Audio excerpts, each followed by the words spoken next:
3, 2, 1. Alors, vous êtes à présent dans une salle de TP d'électricité. L'électricité fait partie de l'enseignement de physique-chimie. Un technicien ou une technicienne supérieure en CIRA doit avoir les connaissances nécessaires pour bien comprendre les fonctions d'électronique et d'électrotechnique mises en œuvre dans un système de contrôle industriel ou de régulation. Alors en première année, on voit ou revoit les lois de base d'électricité, ainsi que l'utilisation des appareils de mesure, l'ampèremètre, le voltmètre, l'oscilloscope pour l'analyse des signaux au niveau temporel, voire même fréquentiel.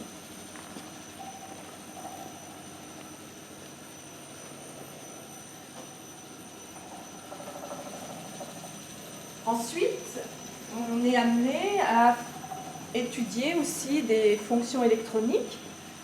Ici, par exemple, un TP sur une chaîne de mesure allant d'un capteur jusqu'à la numérisation d'un signal en passant par l'étude d'un amplificateur d'instrumentation pour bien comprendre justement l'analyse des signaux ou l'analyse des fonctions qui interviennent dans le traitement du signal, dans la mise en forme des signaux issus de capteurs.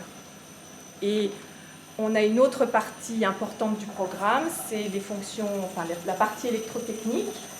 Il faut bien aussi comprendre les moteurs électriques avec leurs commandes. Ici, un moteur asynchrone qui est piloté par un variateur de vitesse. On peut faire des mesures de puissance électrique, mécanique.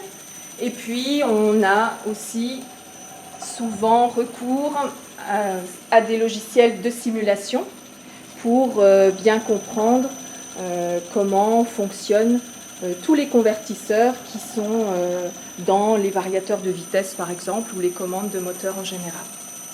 Et enfin, pour travailler dans les bonnes conditions de sécurité, les étudiants reçoivent dès la première année une formation au risque électrique.